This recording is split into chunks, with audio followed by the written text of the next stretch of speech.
Fala galera, aqui quem fala é Felipe Carmelo e estamos iniciando mais um vídeo no canal. Lembrando que agora 2019 é o ano para todo mundo passar, prestar as provas, se dar bem.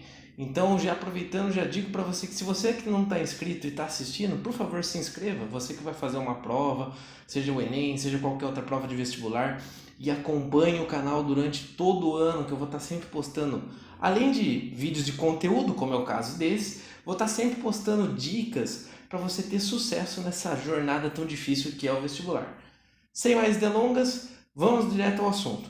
Bom, gente, como vocês podem ver pelo título do vídeo, né, vocês acreditam que eu vou tratar de um assunto de história geral. Tá? Mas o meu foco aqui, na verdade, é a história do Brasil.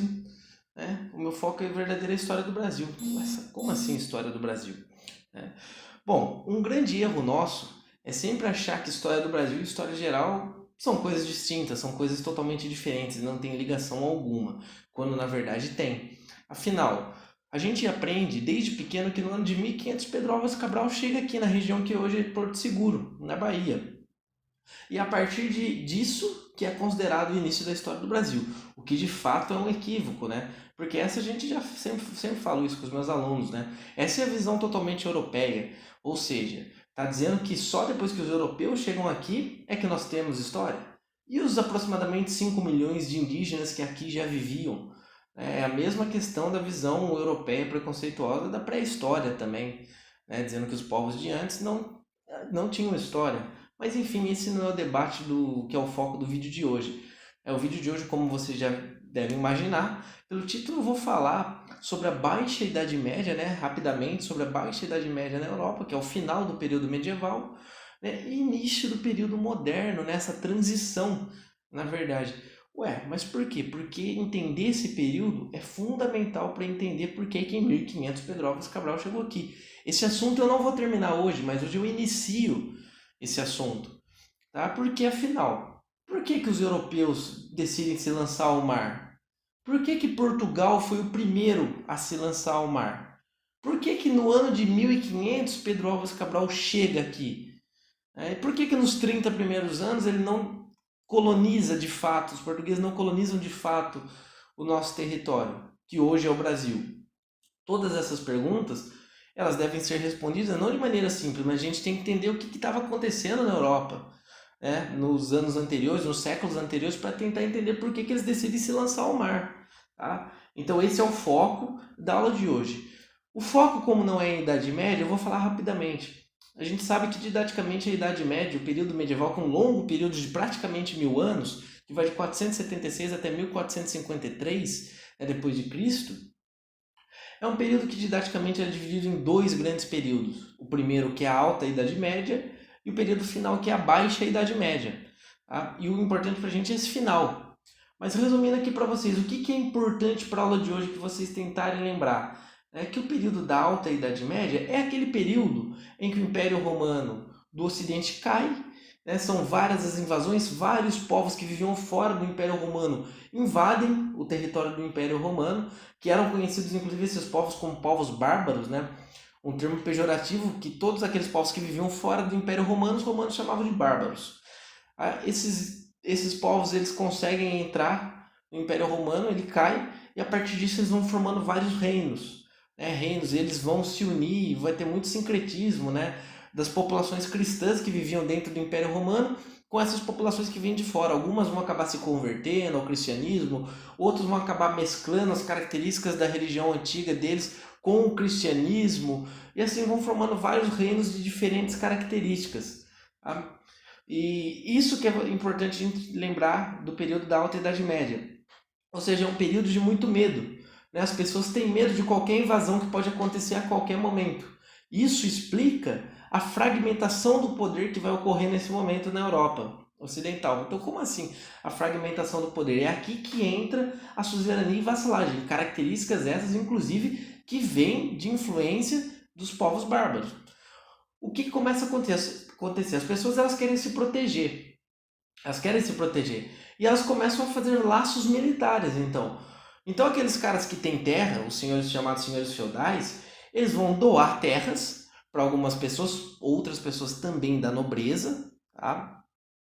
Eu vou explicar isso já rapidamente.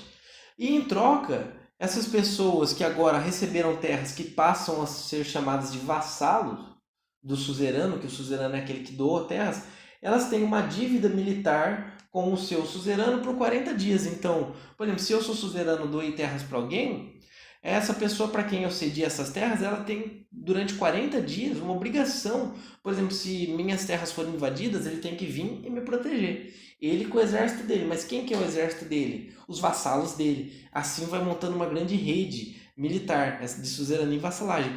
Uma relação horizontal apenas entre nobres. Não existia suzerania e vassalagem entre nobre e um servo, por exemplo. Não, apenas entre nobres.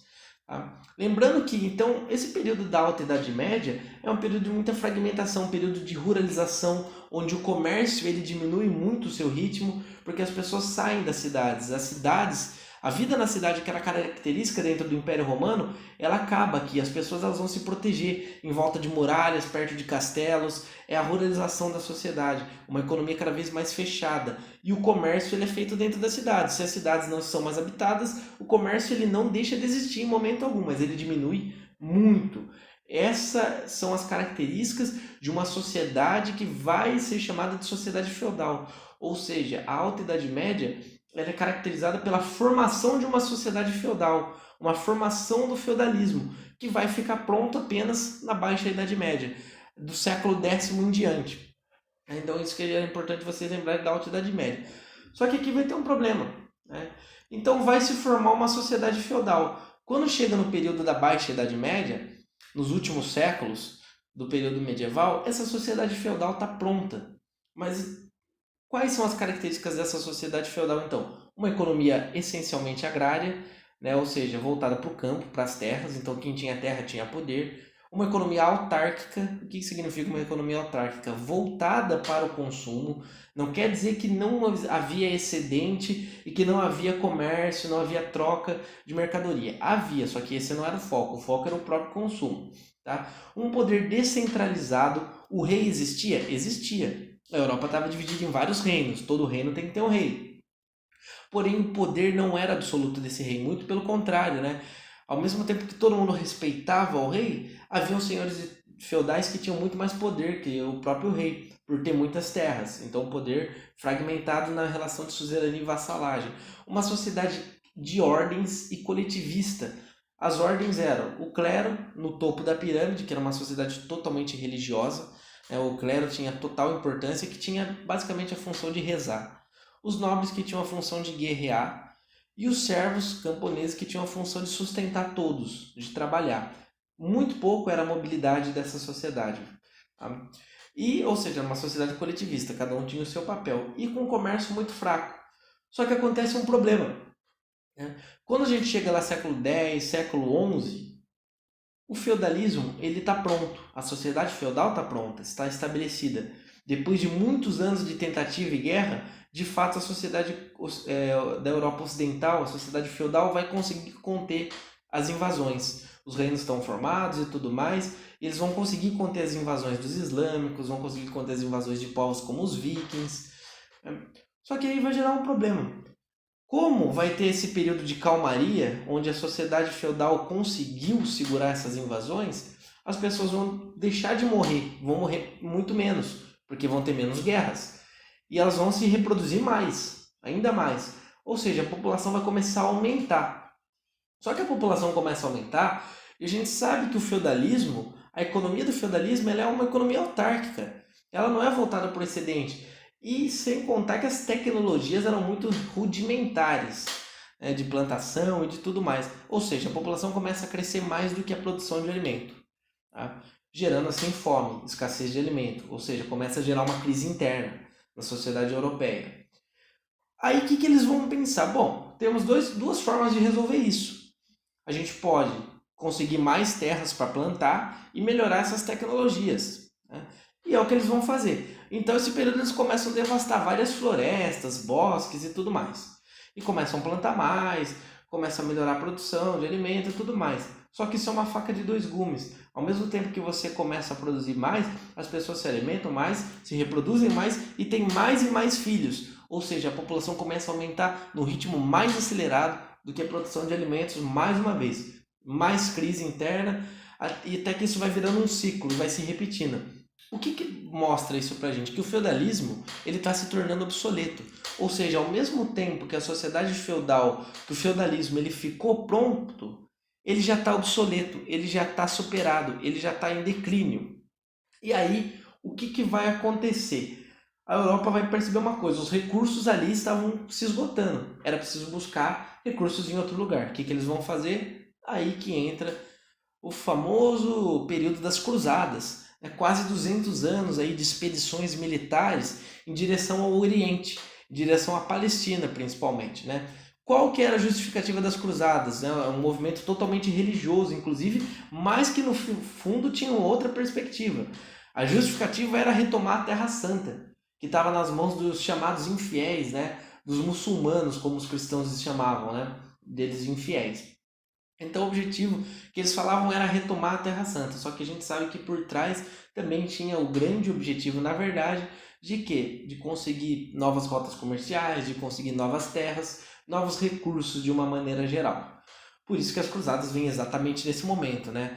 E dentre aí os séculos 11 e século 13, né? São que ocorrem essas cruzadas, tá? O importante para a gente é que o período das cruzadas ele trouxe uma consequência.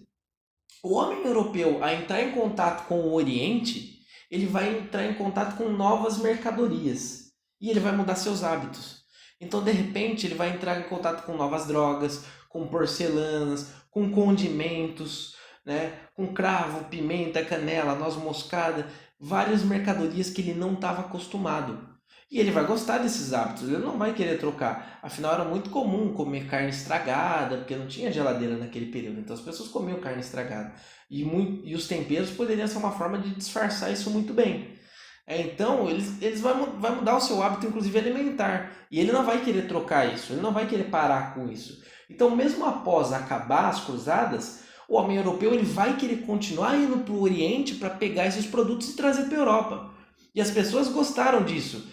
Então as pessoas eles vão começar a pensar, poxa, se eu trouxer isso aqui, eu posso ganhar muito dinheiro com isso, porque todo mundo vai querer comprar esses produtos. É novidade, aqui não tem, a gente não consegue plantar, nossos solos não são bons para plantar grande parte das coisas. Vamos pensar no inverno rigoroso de grande parte da Europa. Então, o que as cruzadas traz como consequência? Um renascimento do comércio, como ficou conhecido esse período como renascimento comercial e urbano, a partir do século XII. Claro que isso é um termo equivocado também. Quando a gente fala renascimento, quer dizer que o comércio tinha acabado durante grande parte da Idade Média. Só que na verdade não, ele só tinha diminuído. Lembrando que ainda estamos falando do período medieval, da Baixa Idade Média, estamos dentro. O renascimento comercial e urbano não deve ser confundido com o renascimento cultural, que vem após o período medieval. Aqui não, ainda estamos dentro, século XII, dentro do período medieval. Então, esse renascimento comercial vai ser basicamente o quê? Através do mar Mediterrâneo, os europeus eles vão buscar produtos principalmente no Oriente, na região da Palestina, em outras regiões, e pegar essas mercadorias novas e trazer para a Europa, para comercializar na Europa. É isso. Então o Mediterrâneo surge como grande polo, aqui, como grande eixo, que já tinha sido, né, durante o Império Romano um importante aí, entreposto comercial, né, entre Europa, Norte da África, Oriente Médio, e aqui volta a ser de novo. Então o grande eixo desse período do Renascimento comercial. E é aqui que surgem os chamados mercadores. Quem eram os mercadores? Eram pessoas que se deslocavam e ficavam montando suas feiras para comercializar produtos. Então o mercador ele ia até, por exemplo, a Palestina, voltava da Palestina, chegava na Europa, procurava uma região perto geralmente de uma igreja, de um castelo, onde tinha uma aglomeração urbana, e montava sua feirinha ali e vendia, comercializava os produtos que ele tinha trazido lá do outro continente, inclusive. Eram pessoas que se movimentavam muito, esses mercadores, né? Traziam produtos das mais diversas origens do mundo até então conhecido. Tá? E aqui então o comércio ele volta a se reacender. Ele volta a se reacender e aqui surge inclusive o reincentivo à moeda, né? Porque esses mercadores eles não vão querer trocar produto por produto. Eles não vão querer trocar mercadoria por mercadoria, igual aconteceu durante grande parte do período medieval. Não, eles querem alguma coisa que tenha valor lá no Oriente também. Eles querem moeda, alguma coisa que eles consigam comprar outras mercadorias em outras partes do mundo. Só que aqui, outro problema. A Europa estava dividida em vários reinos. Cada reino muitas vezes tinha a sua moeda. E algumas não valiam nada fora. Então, a fragmentação do poder já começa a surgir aqui como um empecilho para o comércio. Prestem atenção nisso, que isso é importante. Aqui vão surgindo as guildas, né, associações municipais de mercadores para buscar o monopólio, as ranças, corporações de ofício, o desenvolvimento também de instituições bancárias.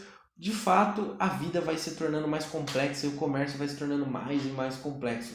As cidades voltam a crescer, surgem novas cidades no meio das rotas comerciais.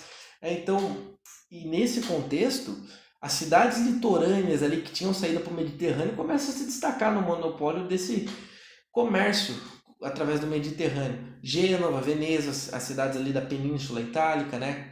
Do norte da Península Itálica, como Gênova e Veneza, a região de Flandres, né? Como a Bélgica, os Países Baixos, Holanda, o nordeste da França, as costas portuguesas, as costas do Mar Báltico, todas essas regiões costeiras começam a se destacar com saída ali para o Mediterrâneo. Tá? E aqui começa a acontecer outra coisa, né? Os mercadores eles não eram burros. Claro que quando se chega no inverno, principalmente ali na Europa, onde tem muita neve, as estradas ficavam impossíveis. Eles não vão ficar se deslocando em meio à neve. Cada vez mais eles vão buscar fazer o quê? A se fixar em um local. E eles vão procurar se fixar próximo a onde? Próximo a um castelo, próximo a uma catedral, onde várias pessoas passam por ali e eles podem comercializar os seus produtos, né? As suas mercadorias. Só que acontece uma coisa, quando um mercador se estabelece numa região e começa a atrair um grande número de pessoas, outro mercador vai olhar para aquela região e falar, nossa, ali tem um monte de pessoas, né? Aquele cara está vendendo isso aqui. Que tal se eu começar a vender algum outro tipo de coisa ali também? Já que tem um monte de pessoas. Vão chegando mais e mais mercadores na região. Essa região vai começar a se expandindo. Como eu disse, geralmente na Idade Média, as cidades, geralmente as pequenas cidadelas, pequenos locais rurais onde moravam as pessoas em volta dos castelos, em volta das igrejas, e em volta disso tudo tinha um muro para proteção de qualquer invasão. Essa região dentro ali desse muro era chamada de burgo. Tá? Tanto é que os muros eram chamados de foresburgo, ou seja, fora do burgo. Só que vai acontecer um problema, isso vai começar a aumentar. Aí o rei ele vai ver que aquilo lá aumentou, ele vai ser obrigado a fazer outro muro maior em volta.